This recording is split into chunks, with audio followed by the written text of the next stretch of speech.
빌립보서 말씀 오늘 두 번째 시간 우리가 함께 보고 계십니다. 오늘 본문의 말씀은요 조금 특별한 구절입니다. 왜냐하면 이 구절은 사도 바울이 빌립보 성도들을 위해서 기도했던 기도의 내용, 즉 기도문 그 자체입니다. 어떻게 기도했는지가 나오는 거예요. 아주 구구절절히 길게 표현하지 않았습니다.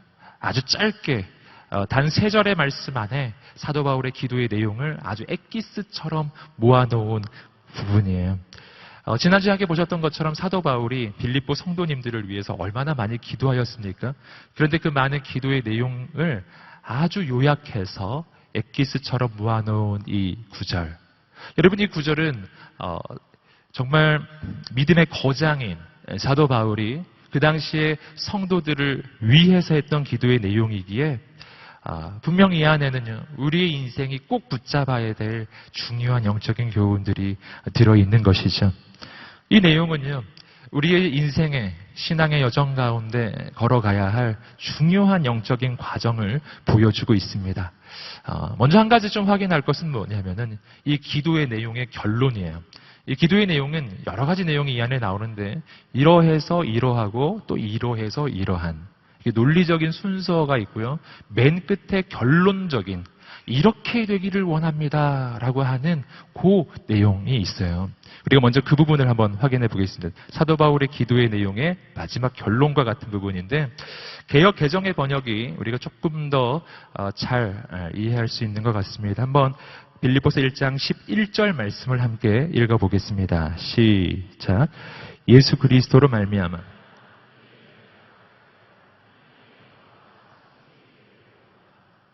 그렇죠. 맨 끝이 중요해요. 이렇게 해서 어떻게 되기를 원한다고요?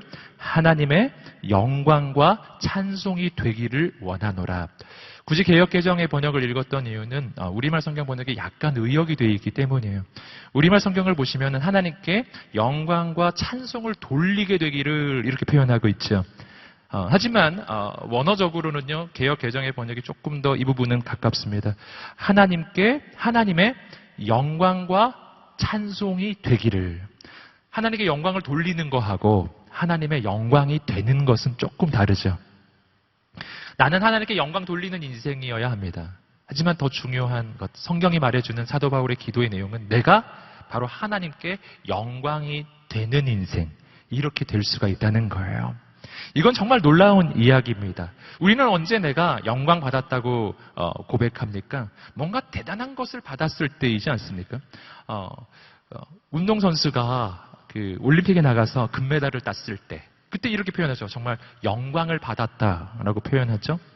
학생이 공부를 너무 잘해서 정말 학교에서 큰 상을 받았을 때 내가 영광 받았다 이렇게 표현하지 않습니까? 그런데 오늘 말씀에서 사도 바울은 빌립보 성도들을 향해 기도하기를 우리는 여러분이 이런 인생이 되기를 기도합니다. 어떤 인생? 하나님께 영광이 되는 인생. 무슨 말이냐면 마치 운동선수가 올림픽에서 금메달을 땄을 때 내가 영광 받았다라고 생각하는 것처럼 하나님께서 우리 인생을 받으실 때 하나님께서 말씀하시기를 내가 너의 인생을 받으니까 마치 금메달을 딴 것과 같이 내가 영광을 받는구나. 이렇게 하나님이 말씀해 주실 수 있는 그런 인생. 할렐루야. 놀랍죠?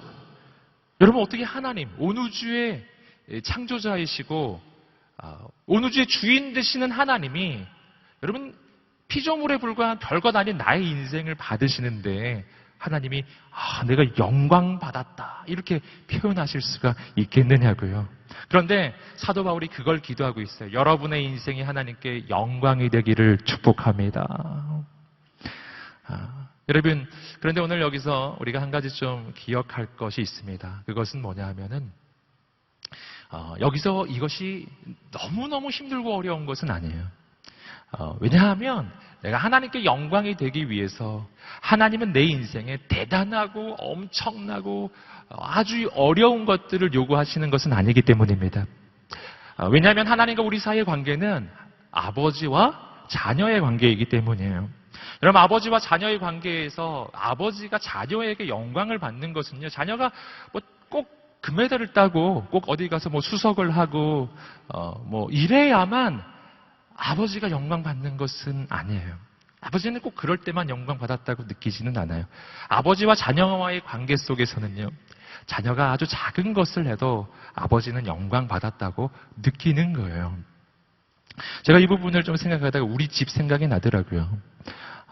옛날에 제가 결혼하기 전에는 사실 그 어떤 집에 가보면은 왜 자기 자녀가 무슨 상을 받았는데 그 상을 이렇게 액자 이렇게 만들어가지고 벽에 막 걸어놓은 집 있잖아요. 없나요? 경험이 없으신가요? 그런 집이 있어요. 어디 가면은 막 액자에 상장 막 걸어놓고, 제가 그런 거 보면은 제가 결혼하기 전에는 이상했어요. 보면서 사실 말은 별로 안 했지만, 뭐 저런 걸 걸어놓지, 뭐 이런 생각을 사실 했었어요. 그런데 결혼하고 나서 보니까 그게 아니더라고요. 지금 저희 집에 가보시면 우리 거실에 액자까지는 안 해놨지만 저희 집에 그 냉장고가 있는데 그 냉장고 앞에 우리 아들이 받은 상장이 붙어 있습니다. 거의 그 한 면 전체 상장으로 도배가 돼 있어요. 우리 집은 거기에 뭐 병따개 이런 거 안 붙여져 있어요. 아들 상장이 냉장고 문이에요. 네. 그 집에 오는 사람들 그거 다 보는데 저는 결코 부끄럽지 않더라고요. 그 상장 중에는 물론 아무나 따기 어려운 그런 상장도 간혹 있습니다. 하지만 대체로 뭐 누구든지 받는 상도 많이 있어요. 뭐 과학 캠프 참가하면 뭐 주는 거 있잖아요. 뭐 있잖아요. 우승 1명 주고 준우승 한 10명, 뭐 20명 주고 이런 거. 그런 것도 있어요. 하지만 저는 부끄럽지 않아요. 저는 그걸 영광이라고 생각해요. 자랑스럽게 붙여놨어요. 저희 집 거실에 가장 중요한 장식물은 우리 아들이 만든 레고예요. 우리 아들이 만든 레고가 우리 거실에 가장 높은 곳에 좌정하고 있습니다. 네. 저는 절대로 그것을 건드리지 않습니다. 그거 보면 뭐 그렇게 대단해 보이지도 않고요. 어떤 레고는 미완성품도 있어요. 네, 좀 부서져가지고. 그래서 우리 아들한테 물어봤어요. 요건 좀 치울까? 그랬더니 우리 아들이 거기 그냥 두라고. 제가 두었습니다. 저는 그것을 부끄럽게 생각하지 않아요. 정말 자랑이. 할렐루야. 네. 혼자 자랑하네요. 저는 그걸 영광이라고 생각해요. 진짜 영광이라고 생각해요. 그렇게 느껴지더라고요. 아버지의 마음이 느껴지더라고요. 하나님 아버지도 그러시다는 겁니다. 내가 대단히 뭐 사도 바울 같은 생애를 살아야, 십자가에라도 못 박혀야 하나님이 영광이다 이렇게 보시는 게 아니라, 사실은 내 인생에 정말 작은 믿음의 여정, 믿음의 선택, 믿음의 그 발걸음 하나하나 옮겨갈 때 나의 아버지는 그것을 영광이라고 받아주실 것입니다. 와, 네가 이런 걸 했구나. 네가 이런 선택을 했구나. 할렐루야. 여러분이 바이블 아카데미를 선택하시면 하나님이 참 잘했다라고 말씀해 주실 거라고 믿습니다. 여러분, 저는 오늘 그 아버지 앞에서 우리 인생이 영광이 되는 그 방법을 오늘 말씀을 통해서 함께 나누고자 합니다. 오늘 말씀은 그렇게 영광이 되는 인생이 되는 그 과정을 단계적으로 좀 표현하고 있어요. 오늘 말씀을 보시면 기도문이긴 한데 사도 바울은 이 글을 쓸 때 항상 논리적 전개를 해요. 그래서 여러분 서신서들을 볼 때는 항상 그 논리적 구조를 따져보는 게 상당히 중요합니다. 그럼 그 말씀을 조금 더 이해할 수가 있습니다. 오늘 말씀 안에도 그 논리 구조가 있습니다. 그냥 단순히 병렬적으로 연결되어 있는 내용들이 아니에요. 이러하기 때문에 이러하고 이러하기 때문에 이러하다. 논리적인 흐름이 있습니다. 그 흐름을 9절부터 11절까지 내용이 보여주고 있는데 5가지 내용이에요. 제가 한번 말씀드려 보겠습니다. 첫 번째는 지식이 있어야 사랑이 풍성해진다. 자막에 나오니까 함께 한번 또 읽어볼까요? 두 번째 단계는 사랑해야 분별한다. 그리고 세 번째 단계는 분별해야 순결해진다. 네 번째는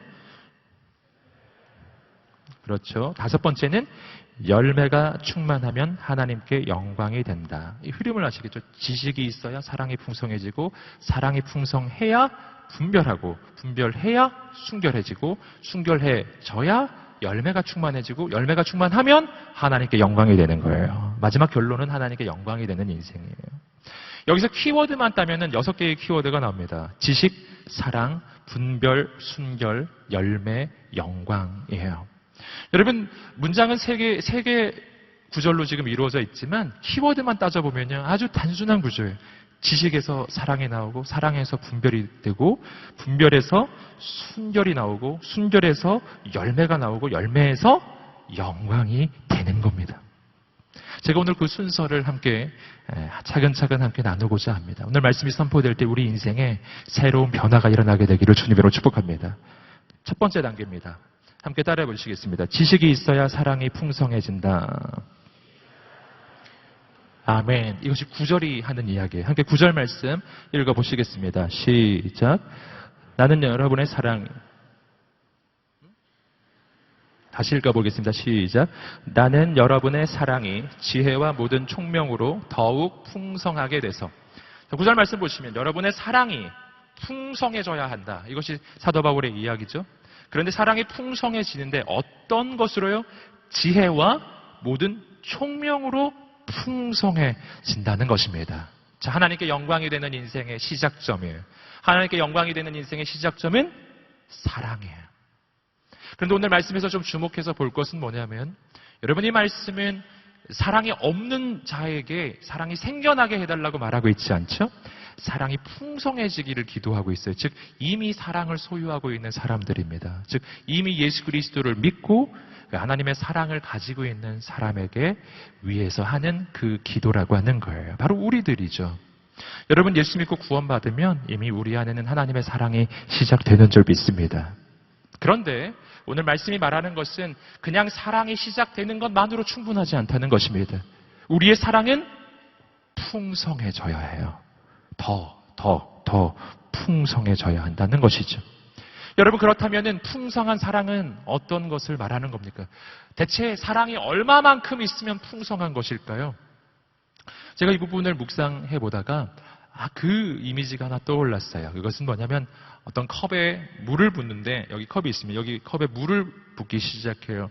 여러분, 이 컵에 물을 얼만큼 부으면 풍성하다고 말할까요? 3분의 1보단 3분의 2가 풍성하죠? 3분의 2보다는 5분의 4가 더 풍성할 것입니다. 5분의 4보다는 꽉 차는 게 풍성할 거예요.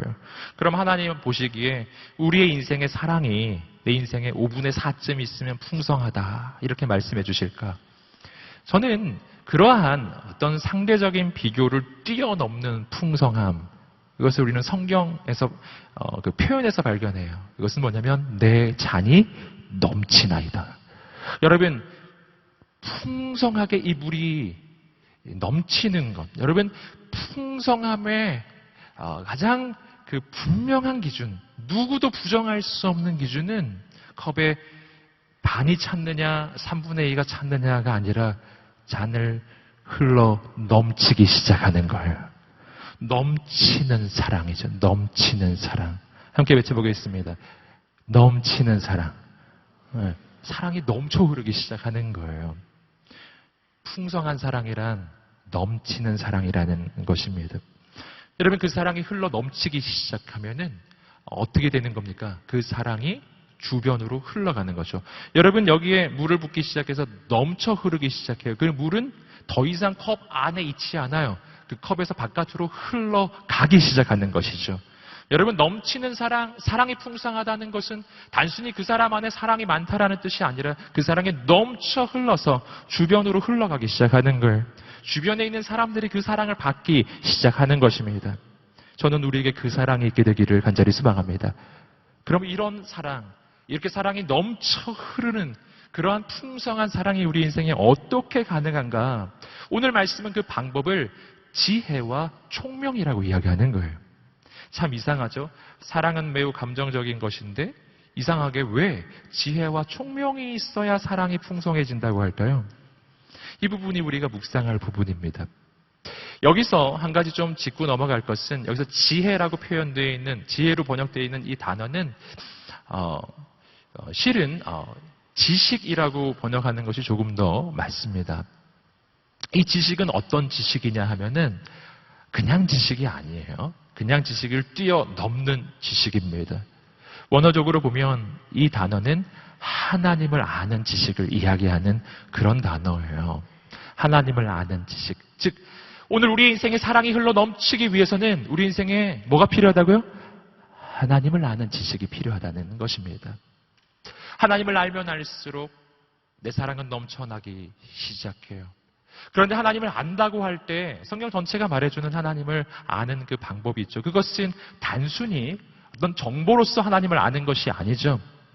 하나님을 안다고 할 때 그 내용은 하나님을 만나서 경험해서 아는 겁니다. 이것을 성경에서 한 부분에서 발견할 수 있습니다. 시편 34편 8절 말씀, 하나님 아는 것에 대해 이렇게 표현했어요. 함께 읽어보겠습니다. 시작. 너희는 여호와의 선하심을 맛보아 알지어다. 그에게 피하는 자는 복이 있도다. 하나님의 선하심은 어떻게 알게 된다고요? 맛보아 알게 되는 거예요. 그냥 지식으로 아는 건 아는 게 아닌 거예요. 하나님은 만나고 경험하고 느낌으로 아는 것입니다. 여러분, 그분의 말씀은 지식으로만 존재하면 아직 아는 게 아니에요. 그 말씀이 내 삶 가운데 들어오고 내 삶에 이루어지고 하나님의 그 선하심도 내가 삶 속에서 경험해서 알아가는 것. 우린 그걸 하나님을 아는 것이라고 말하는 거예요. 여러분, 그렇게 하나님을 알아갈 때 하나님의 가장 중요한 실체가 있습니다. 그것은 하나님은 사랑이시다라는 것입니다. 그래서 하나님을 안다는 것은요, 하나님의 사랑을 아는 거예요. 성경을 보시면 바로 이러한 것을 또 확인할 수 있는 부분이 있습니다. 마태복음 3장 17절에서 하나님은 그 아들 예수님이 그의 공생의 사역을 시작하기 전에 딱 한 말씀 들려주신 그 말씀이 있어요. 한번 하나님 아버지가 아들 예수님께 들려주신 그 말씀을 함께 읽어보겠습니다. 시작. 그리고 하늘에서 소리가 들려왔습니다.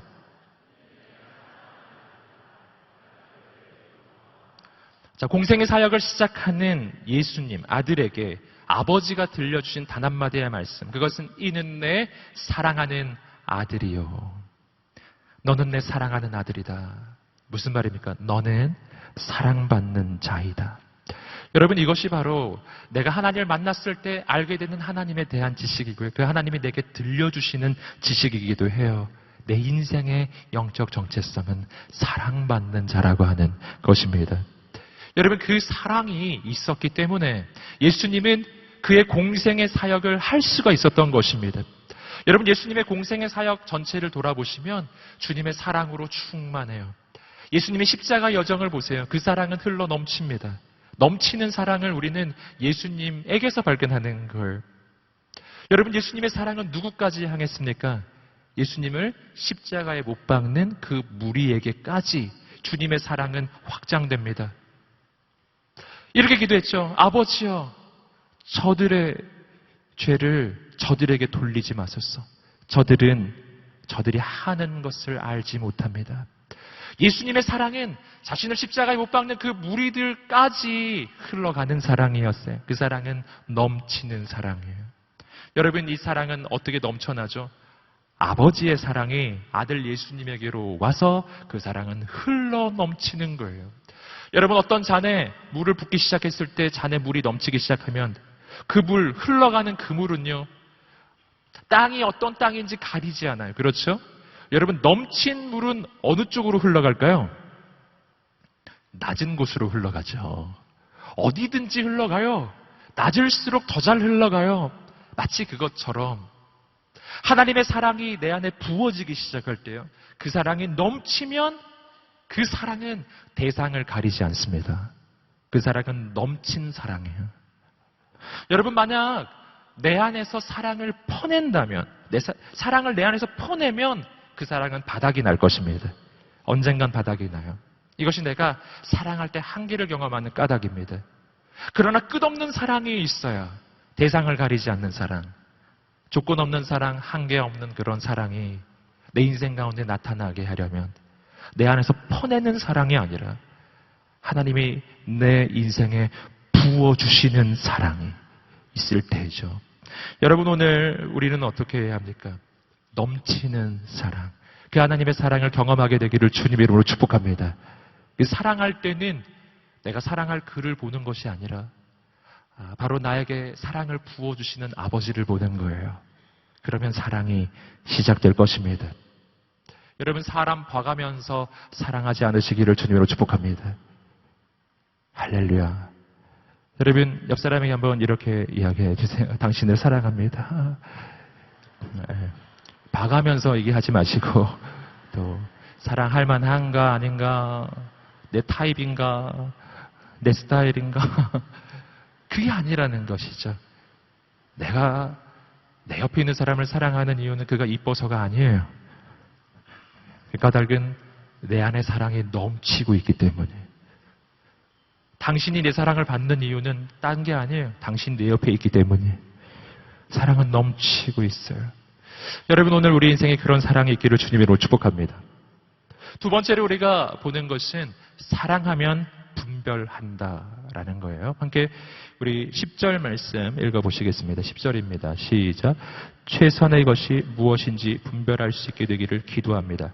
그래서 여러분이 그리스도의 날까지 순결하고 흠이 없이 지내. 자, 이 10절과 9절은 서로 연결되어 있습니다. 잘 보시면 아시겠지만 문장이 연결되어 있어요. 논리적 흐름이 있습니다. 9절 10절을 이어서 읽어보면 이렇게 돼요. 들어보십시오. 나는 여러분의 사랑이 지혜와 모든 총명으로 더욱 풍성하게 돼서 최선의 것이 무엇인지 분별할 수 있게 되기를 기도합니다. 사랑이 풍성해지면 어떻게 되죠? 최선의 것이 무엇인지 분별하게 돼요. 사랑해야 분별하는 거예요. 이 흐름을 꼭 보셔야 합니다. 여러분, 여기서 우리는 아주 중요한 사실 또 두 가지를 발견할 수 있습니다. 먼저 첫 번째는요, 우리가 꼭 분별을 해야 한다는 것이죠. 내가 인생을 살아갈 때 신앙생활을 잘한다라는 것은요, 분별력이 있다는 것을 이야기하는 것입니다. 그런데 오늘 말씀에서 우리는 어떤 것을 분별해야 하는지 그 분별의 내용을 발견해요. 근데 이 분별의 기준이 우리가 생각하는 것보다 훨씬 높아요. 뭐라고 되어 있죠? 최선의 것을 분별해야 한다는 것이죠. 여러분, 최선의 것은 몇 개입니까? 대답하셔도 돼요. 몇 개입니까? 하나잖아요. 최선의 것, 베스트는 하나예요. 최선의 것, 가장 높은 자리는 하나밖에 없는 거예요. 여러분, 지금 하나님께서 요구하시는 우리 인생의 분별력이 있어요. 그 분별력은 많은 것들 가운데 불량품을 이렇게 걸러내는 정도의 분별력이 아니라고요. 내 인생에 오는 많은 것들 중에서 조금 몇 개 분별해내는 것. 이 정도 분별력이 아니에요. 하나님이 원하시는 분별력은요, 100개 중에서 한 70개쯤 분별하는 것. 이것도 아니라고요. 하나님께서 지금 원하시는 그 분별력은 100개 중에서 가장 좋은 것 5개를 분별하는 것도 아니에요. 하나님 원하시는 것은 그 중에 가장 좋은 것 하나를 분별하는 것입니다. 이 수준이 매우 높다는 것을 아시겠어요? 여러분, 오늘 우리의 신앙의 기준과 수준이 높아지기를 주님으로 축복합니다. 근데 여기서 우리는 역설적으로 소망을 발견합니다. 왜냐하면 딱 하나를 분별하라고 하면 그건 그렇게 어려운 건 아니기 때문이에요. 만약 하나님께서 우리 인생에 오는 1000가지 중에서 5가지를 분별해라 라고 하면 좀 어려웠을 겁니다. 그건 좀 어려워요. 하지만 그 중에 하나만 분별해라, 가장 좋은 것이 무엇인지 하나만 선택해라 라고 하면 아주 쉬워집니다. 왠지 아시겠어요? 왜냐하면 우리 인생에서, 전 우주에서 가장 좋은 것은 하나밖에 없기 때문이에요. 여러분, 한번 질문해 보겠습니다. 온 우주에서 가장 좋은 분은 누구십니까? 할렐루야. 여러분, 내 인생에서 내가 선택해야 될 유일한 한 분은 누구십니까? 답이 좀 갈라지나요? 하나님, 예수님, 성령님. 이렇게 헷갈릴 때는 삼위일체 하나님 이렇게 하시면 되겠습니다. 여러분 백문일답이라고 있잖아요. 어떤 질문을 해도 답은 예수 그리스도. 여러분 내 인생에 가장 좋은 건 하나님 한 분뿐인 거예요. 할렐루야. 하나만 선택하라면 너무 단순해요. 세상에 있는 모든 존재 가운데 단 한 존재만 선택해라. 하나님을 선택하십시오. 여러분 내 인생에 오는 것들 중에서 딱 하나만 선택해라. 그럼 뭘 선택해야 될까요? 하나님이 주시는 것만 선택하면 돼요. 너무너무 단순한 거예요. 답은 하나님이십니다. 분별의 기준 하나님이십니다. 여러분 여기서 우리는 또 한 가지, 오늘 말씀을 통해서 한 가지 더 영적 교훈을 발견합니다. 보셨던 것처럼 사랑해야 분별한다는 것이죠. 그렇게 딱 하나만 분별하는데요. 그런데 그것도 그 분별력이 있으려면 사랑이 있어야 한다는 것이죠. 여러분 여기서 우리는 조금 더 생각해 봅니다. 왜 사랑해야 분별이 되죠? 내 인생에 가장 좋은 것을 분별하는 것은 사랑이에요. 분별이란 분명 지성적인 활동이죠. 우리는 분별력을 요구할 때 뭔가 연구하고 검토하고 따져봐야 한다고 많이 생각하지 않으세요? 여러분 그런데 오늘 말씀은 그렇게 말하잖아요. 사랑해야 분별이 되는 것이다. 여기서 우리는 분별과 사랑의 관계에 대해서 조금 생각해 볼 필요가 있습니다. 제가 요즘에 그 여우사 공동체 각 그룹의 라운딩을 좀 돌고 있는데 그 순마다 이렇게 돌다 보면 질문을 받을 때가 있습니다. 지난주에 돌았던 그 순에서 나왔던 공통적 질문 하나가 있어요. 청년들이 가장 많이 고민하는 질문 중에 하나이죠. 어떤 질문이냐면 어떻게 해야 하나님의 뜻을 분별할 수 있습니까? 라는 질문이었어요.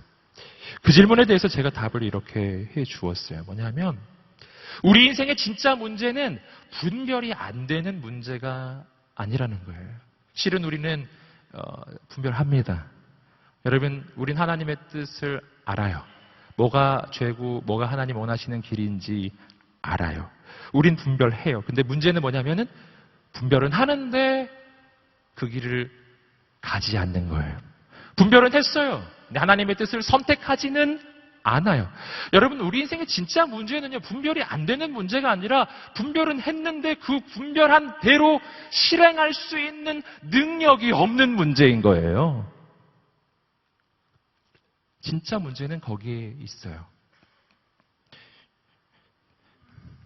여러분, 그렇다면 무엇이 내가 분별한 대로 내가 살 수 있는 능력을 주느냐 하는 것입니다.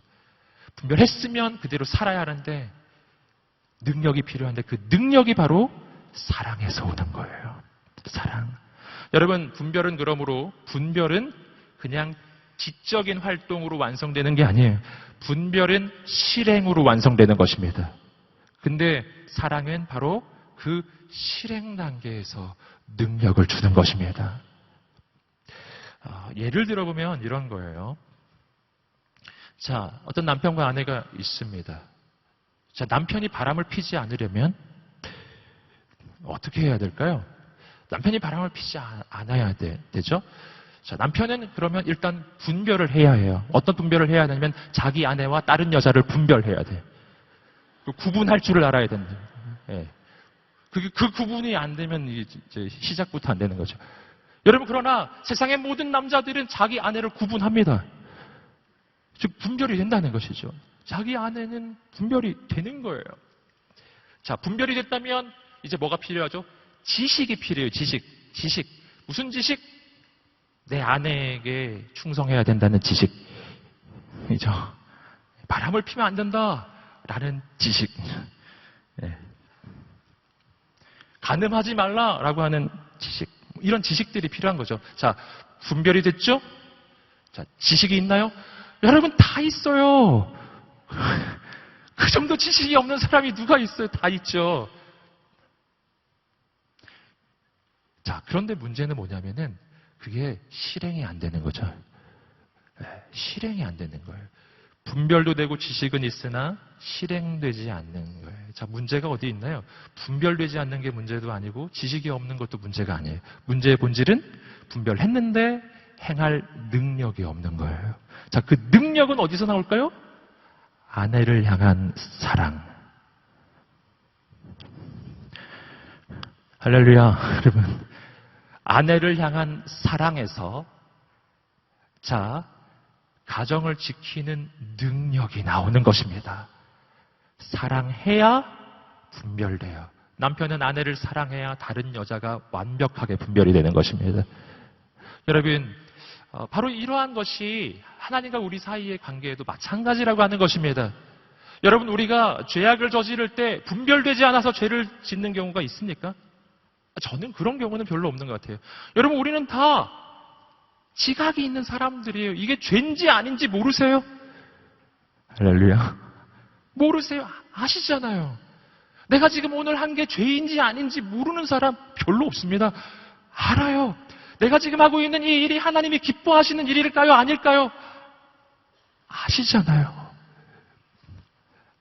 분별이 된다고요. 지식이 있으신가요? 내가 이 죄를 저지르면 이 죄에는 대가가 따라온다는 걸 알고 계시나요? 아시잖아요. 문제는 근데 행할 능력이 없는 거예요. 로마서의 말씀처럼 원함은 내게 있으나 행함은 내게 없노라. 원하는데 못해요. 능력이 없는 거예요. 여러분, 그 능력은 어디서 오는 것입니까? 사랑에서 오는 거라고요. 사랑. 하나님을 사랑하면 죄를 이길 능력이 생길 것입니다. 사랑하면 분별이 완성되는 거예요. 사랑하지 않으면 아무리 지식적으로 알아도 분별이 완성되지 않아요. 분별이 안 되는 것입니다. 행함이 없으면 분별된 게 아닌 거예요. 여러분, 오늘 우리 인생 가운데 사랑이 시작되기를 주님으로 축복합니다. 그 사랑이 바로 죄를 거절할 능력이에요. 하나님을 사랑하십시오. 우상이 분별될 것입니다. 하나님을 사랑하십시오. 세상의 가치들이 분별되기 시작할 거예요. 하나님을 사랑하십시오. 그러면 내가 가야 할 길과 가지 말아야 할 길이 분명하게 분별되기 시작할 거예요. 저는 이 예배의 시간이 그 하나님의 사랑을 경험하는 시간이 되시기를 주님의 이름으로 축복합니다. 여러분, 세 번째예요. 세 번째는 그렇게 분별을 해야 순결해진다는 것입니다. 함께 빌립보서 1장 10절 말씀 다시 한번 읽어보시겠습니다. 시작. 최선의 것이 무엇인지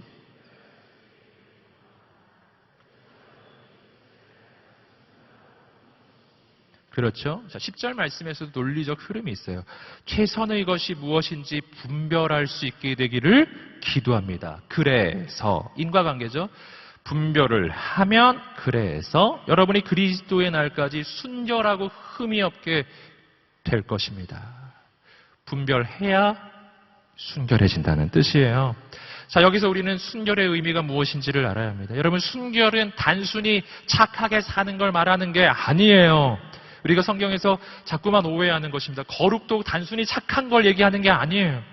여러분, 순결은 하나님과의 관계성 속에서의 순결이에요. 신랑과 신부 사이의 관계에서 신부의 순결은 뭘 얘기하는 겁니까?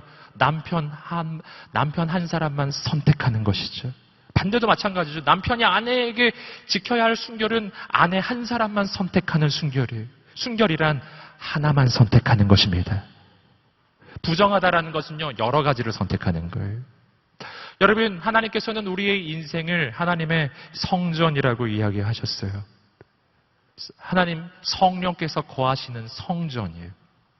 여러분, 우리 인생, 우리의 몸이 하나님을 경외하는 성전이에요.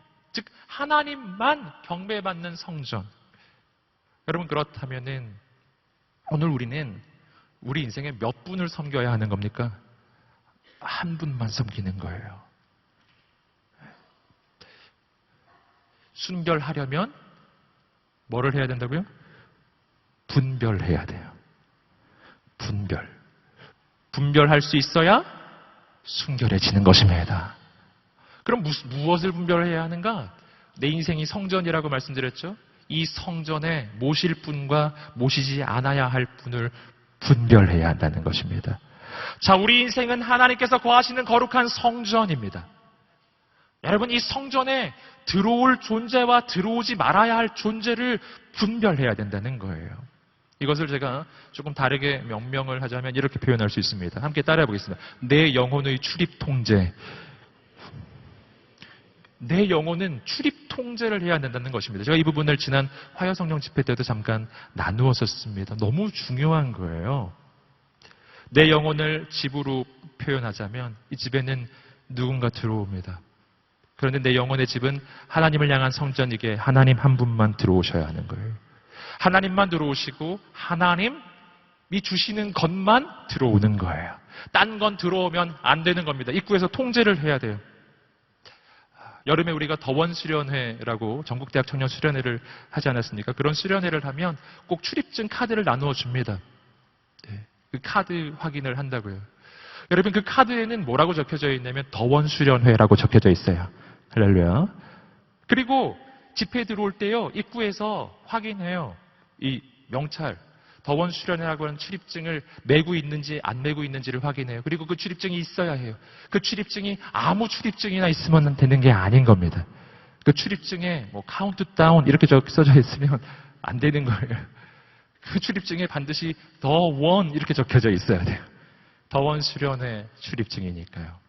마찬가지거든요. 자, 내 영혼의 집에 출입 통제를 합니다. 내 인생의 집에 뭔가가 들어오려고 해요. 그러면 자, 출입증 확인을 해야 돼요. 그 출입증에 뭐라고 적혀져 있는지를 확인해야 돼요. 그 출입증에 하나님이라고 적혀져 있는 것만 들어와야 해요. 할렐루야. 하나님이라고 적혀져 있는 것. 그것 말고는 내 영혼에 들어오게 해서는 안 되는 거예요. 예를 들어 보겠습니다. 하나님이라고 적혀져 있는 것들이 이런 거예요. 믿음, 소망, 사랑, 화평, 기쁨, 능력, 담대함, 열정, 비전, 사랑, 소망.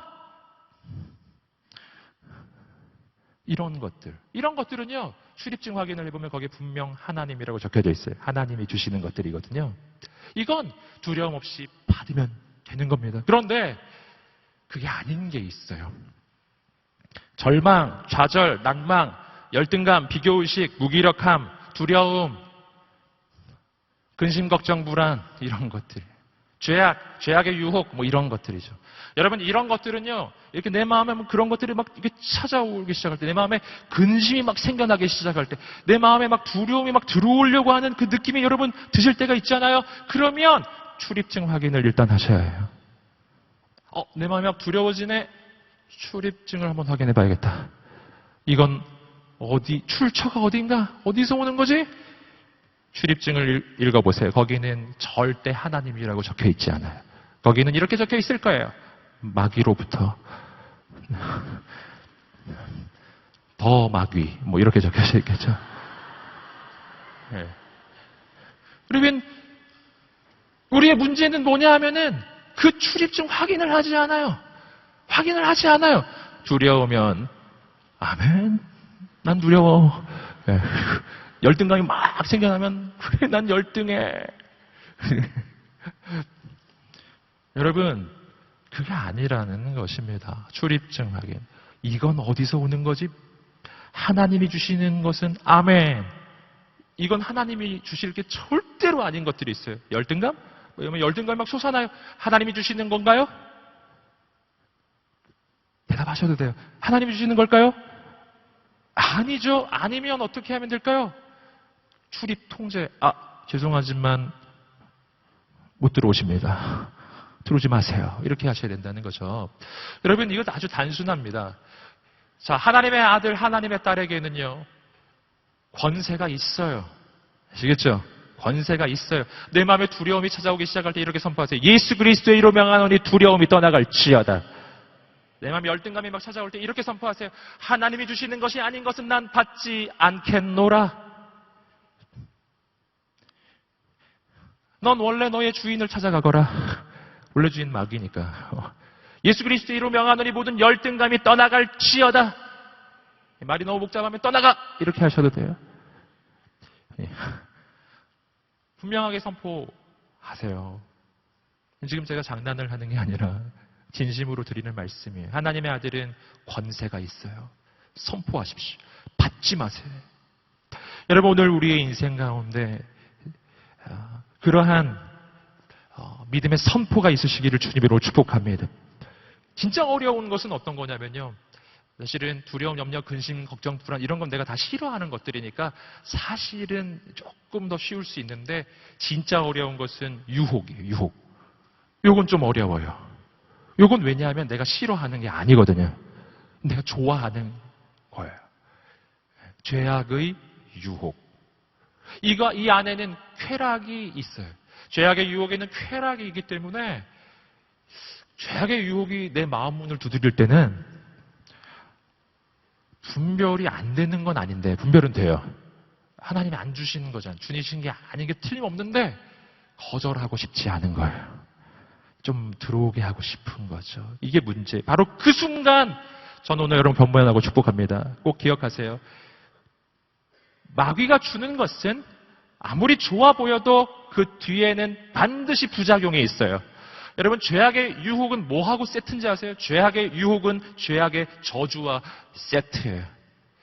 죄악의 유혹에는 쾌락이 있어요. 하지만 그 쾌락 뒤에는 반드시 절망과 좌절과 낙심과 무기력함이 찾아오게 돼 있습니다. 반드시 후유증이 있다고요. 마치 밤에 술을 마시면 아침이 되면 속이 아픈 거하고 비슷한 거죠. 반드시 후유증이 뒤따라와요. 여러분 눈앞에 맛있는 스테이크가 있다고 한번 생각해 보세요. 너무 맛있어 보여요. 근데 누군가 정보를 알려줬어요. 이 스테이크는 상한 거예요. 드시겠어요? 그래도 맛있는 거 나 먹고 싶다고. 드시겠어요? 안 먹습니다.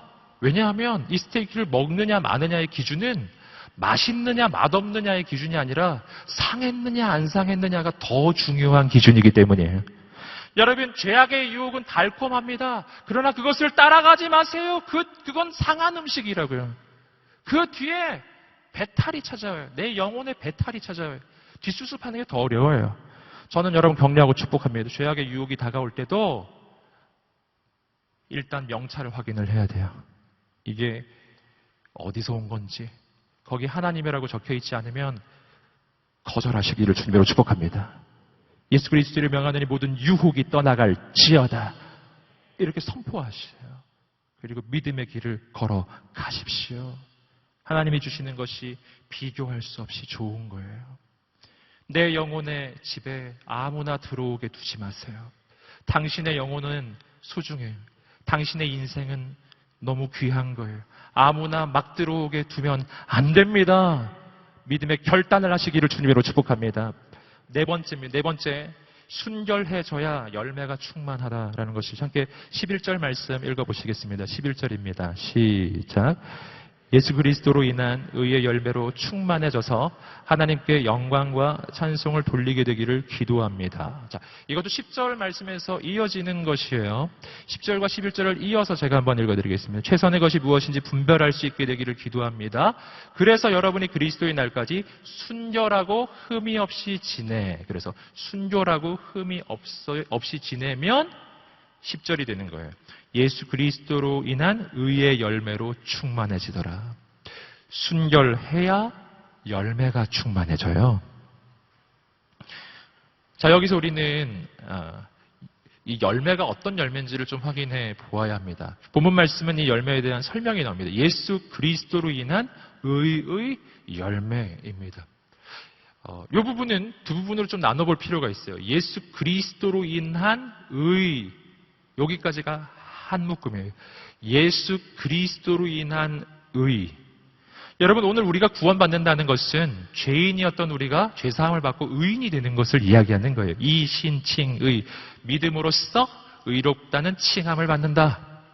이게 구원의 본질이거든요.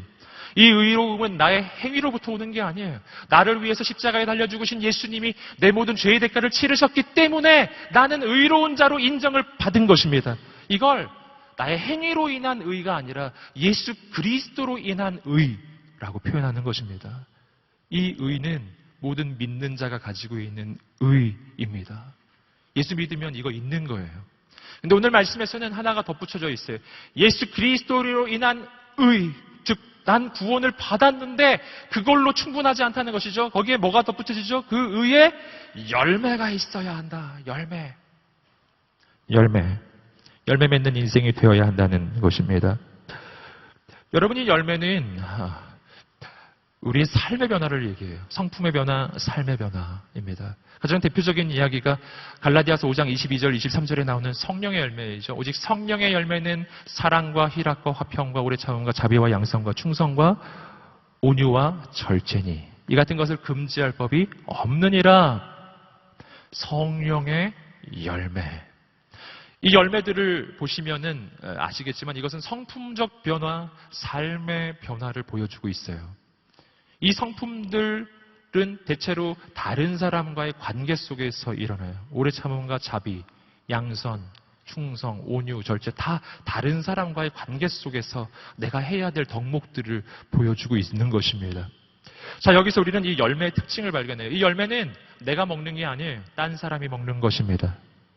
여러분, 하나님의 사람의 인생에는 열매가 맺어져야 해요. 그 열매는 내가 먹는 게 아니에요. 내 옆 사람이 먹는 것이고 내 가족이 먹는 것이고 내 친구들이 먹는 거라고요. 내 성품이 바뀌고 내 삶이 바뀌면 누가 혜택을 받느냐? 내 가족이 그 혜택을 받고 내 친척들이 그 혜택을 받고 내 친구들이 내 변화로 인해서 여러분 이익을 얻는 것입니다. 열매. 여러분 인생에 열매가 있으시기를 주님의 이름으로 축복합니다. 근데 이 열매는 언제 맺어지느냐? 이것이 오늘 말씀에서 아주 중요한 핵심이에요. 이 열매는 언제 맺어지죠? 순결할 때 맺어지는 거예요. 순결하면 열매가 맺어져요. 자, 이 부분 아주 참 독특한 표현이죠. 열매를 맺기 위해서는 내가 애쓰고 힘쓰고 노력을 해야만 착하게 살려고 애써야 열매가 맺어지더라. 이렇게 말이 돼 있지 않아요. 순결해야 한다고 돼 있어요. 아까 순결이 뭔지 말씀드렸죠. 순결이란 내 인생에 하나님 한 분만을 모시는 것입니다. 이게 순결이에요. 함께 따라해 보겠습니다. 내 인생에 하나님 한 분만 모시는 것. 이게 순결이에요. 즉, 내 인생에 열매가 맺어지려면 내 인생이 순결해야 되는데 순결은 하나님 한 분만 모시는 것이기에 자, 내 인생의 삶의 변화, 성품적 변화가 일어나기 위해서는 내가 애쓰고 힘써서 되는 일이 아니라 내 인생에 하나님 한 분만 주인이 되셔서 오시면 그 하나님께서 내 성품도 인생도 바꾸어 주시는 거라는 이야기입니다. 우리는 갈라디아서 5장 22절, 23절에서 그것을 발견하는 거예요. 오직 성령의 열매는 사랑과 희락과 화평과 오래 참음과 자비와 양선과 충성과 온유와 절제니 이렇게 이야기하고 있죠. 이 열매는 나의 열매가 아니라고요. 나의 열매가 아니라 누구의 열매? 성령의 열매.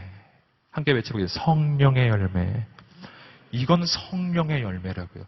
성령의 열매란 내가 맺는 열매가 아니라 성령님이 맺어주시는 열매입니다. 그 성령님이 어떻게 맺으실 수 있을까요? 그건 아까 말씀드린 순결이에요. 내 영혼의 집, 하나님의 성전된 나의 인생의 집에 하나님 한 분만 주인 되도록 모셔드리십시오. 그러면 그 하나님께서 친히 우리의 인생을 이끌기 시작하실 것입니다. 이것이 열매 맺는 비결이에요.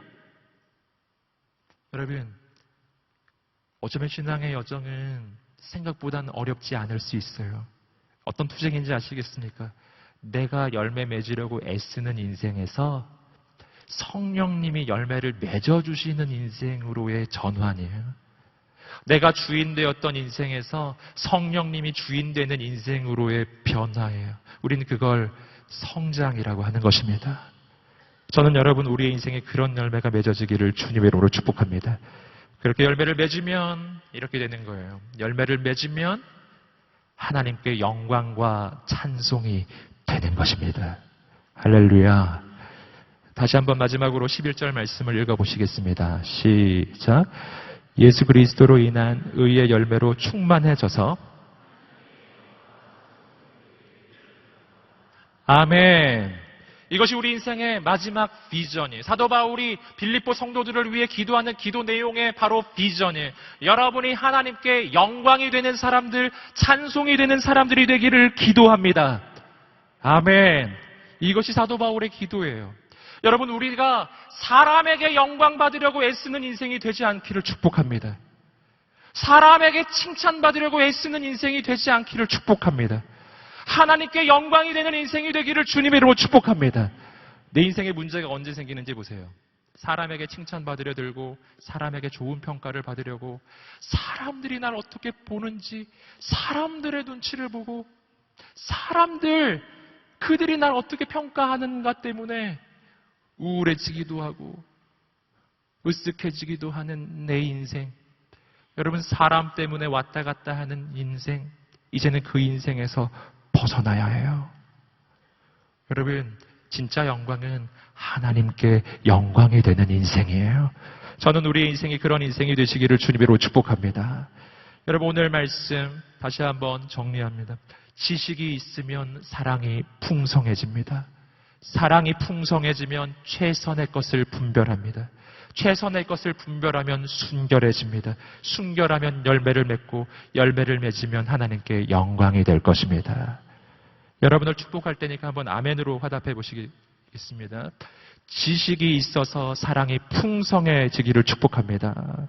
사랑이 풍성해서 최선의 것을 분별하게 되기를 축복합니다. 최선의 것을 분별하여 순결해지기를 축복합니다. 순결해서 열매 맺기를 축복합니다. 열매가 충만하여 하나님께 영광 되기를 축복합니다. 할렐루야. 우리 인생을 그렇게 인도하신 하나님께 감사의 박수를 올려드리시겠습니다. 할렐루야. 주님을 찬양합니다. 여러분 하나님을 기대하시기를 주님으로 축복합니다. 꿈을 꾸시기를 주님으로 축복합니다. 하나님께서 우리 인생의 모든 것을 통해 영광 받으시는 꿈을 꾸게 되기를 축복합니다. 옆 사람에게 한번 말해주세요. 당신은 하나님께 영광입니다. 아멘. 옆 사람에게 또 말해주세요. 당신은 하나님께 찬송입니다. 아멘. 인생의 꿈과 비전이라고요. 우리가 그 꿈과 소망을 품고 이 시간 함께 기도하겠습니다. 기도하며 저 앞에 나갈 때 하나님, 오늘 우리의 인생의 모든 것의 시작은 사랑이에요. 바로 하나님의 사랑이죠. 하나님, 내 인생의 사랑이 풍성해지기를 기도합니다. 내 인생이 얼마나 사랑받는 인생인지를 알게 되기를 원해요. 내가 얼마나 사랑받는 하나님의 아들, 딸인지 알게 되기를 원해요. 그리고 내 인생의 사랑이 풍성해져 그 사랑이 흘러가게 되기를 소망합니다. 그 사랑이 흘러가게 되기를 소망합니다. 넘치는 사랑, 넘치는 사랑. 할렐루야. 이 아침에 그 사랑 한 가지를 놓고 이 시간 우리가 함께 기도합니다. 우리가 다 함께 자리에서 다 함께 자리에서 일어나 보시겠습니다. 그리고 하나님 앞에 두 손을 들고 아버지의 사랑으로 내 영혼을 채워 주시옵소서. 그 사랑이 흘러 넘치게 하여 주시옵소서. 그 사랑으로 내가 가는 곳곳마다 영혼을 살리고 세상을 살리는 인생 되게 하소서. 이 예배의 시간이 하나님의 사랑을 경험하는 시간 되게 해달라고 사랑을 간구하며 주여 한번 외치고 기도하겠습니다. 주여 역사하여 주시옵소서. 하나님 흐르게 하소서. 아버지 주 사랑 더하게 하소서. 아버지 나의 사랑을 구합니다. 사랑을 부어주시옵소서. 그런 네 사랑 원합니다. 아버지 그런 네 사랑 아버지 그게 하소서. 주 사랑 더하게 하소서. 나에게 아버지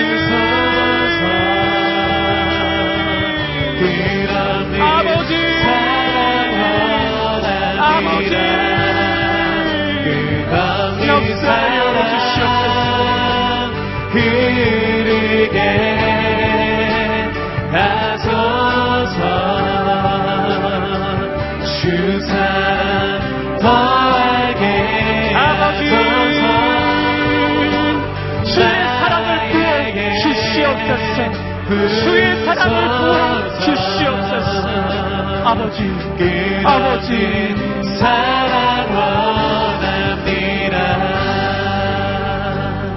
여러분은 하나님의 사랑을 받는 사람들이에요. 이 사실은 영원히 바뀌지 않는 것입니다.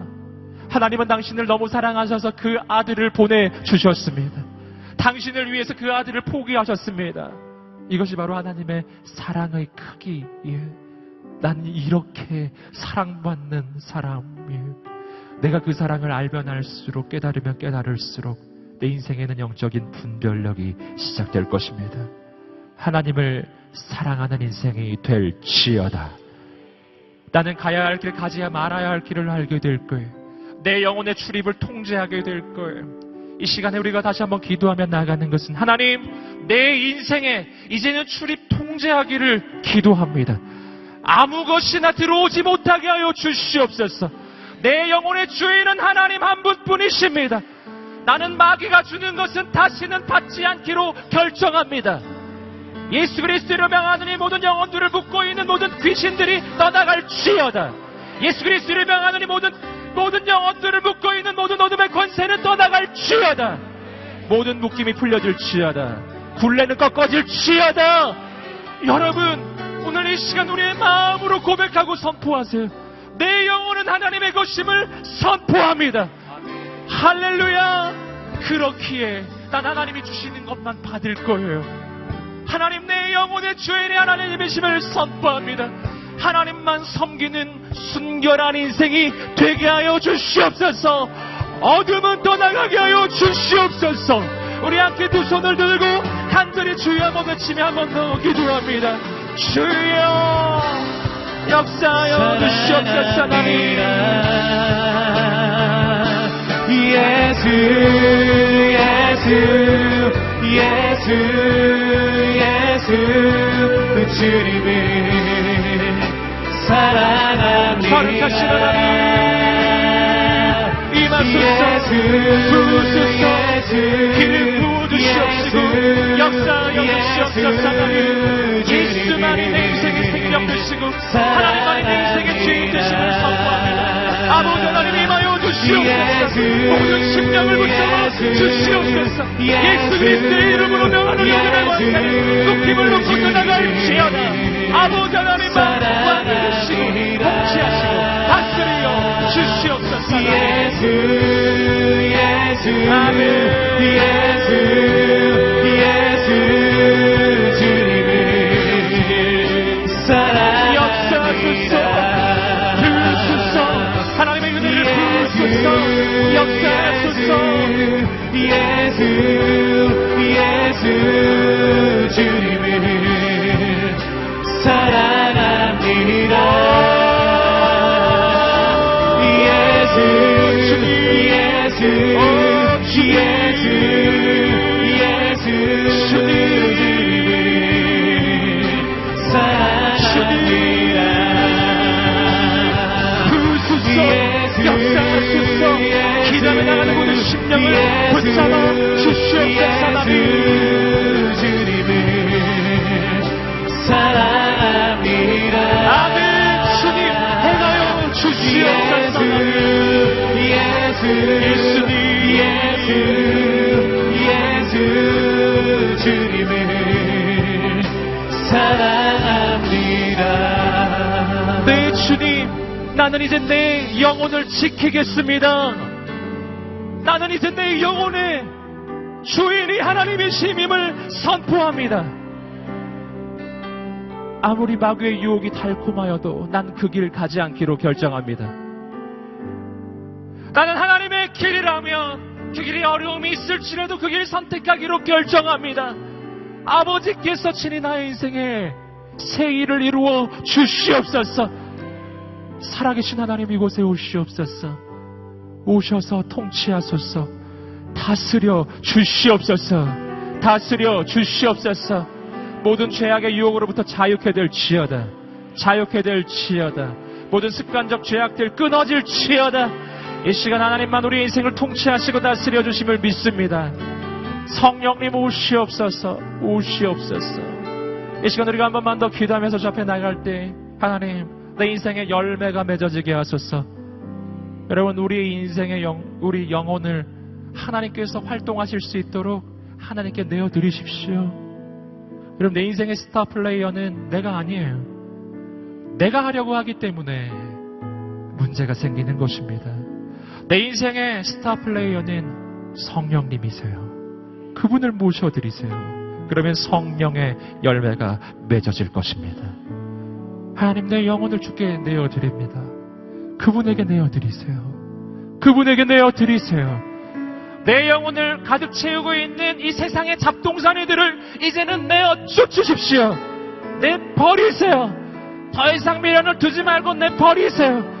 내 영혼은 깨끗이 비어있어야 해요. 주님이 오실 수 있도록, 성령님이 오셔서 통치하실 수 있도록, 그때 내 인생에는 열매가 맺어지기 시작할 거예요. 그 열매를 통해 세상이 살게 될 것입니다. 하나님, 열매 맺는 인생이 되게 하소서. 그래서 하나님께 영광이 되는 인생이 되게 하소서. 주 앞에 두 손을 들고 간절히 주여 세 번을 치며 마지막으로 기도드립니다. 주여, 주여, 주여. 하나님, 도와주시옵소서. 하나님, 도와주시옵소서. 하나님, 받으소서, 받으소서.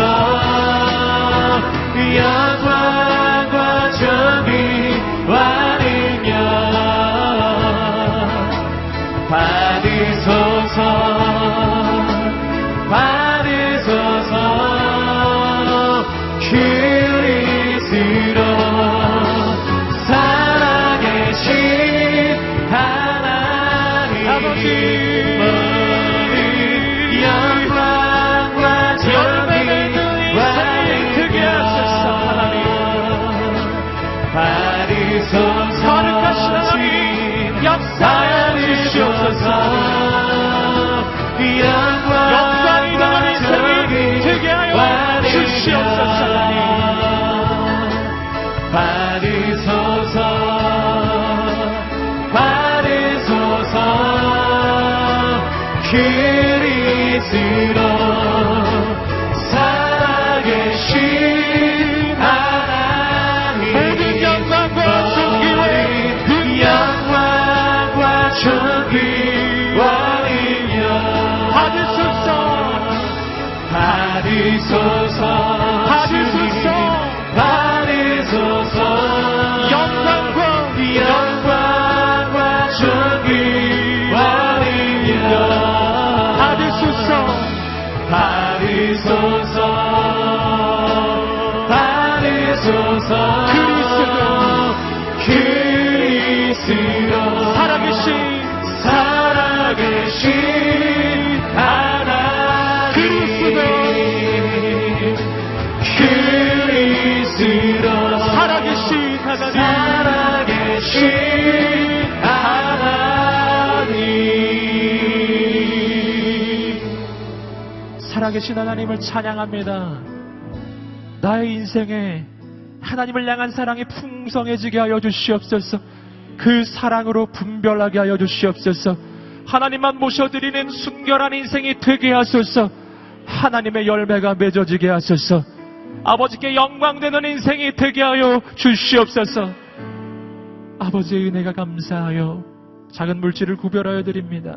물질만이 아니라 우리의 미래를 드립니다. 아버지께 쓰임받는 인생이 되게 하여 주시옵소서. 드려지는 인생마다 하늘의 복을 내려 주시옵소서. 거룩한 주의 성령을 부어 주시옵소서. 지금은 우리 주 예수 그리스도의 은혜와 하나님의 사랑과 성령의 교통하심이 하나님께 영광이 되는 인생이 되기로 결단하는 모든 하나님의 사람들 머리 위에, 이 민족과 열방과 모든 선교사님들 머리 위에 지금부터 영원까지 함께 하시기를 간절히 축원하옵나이다. 아멘.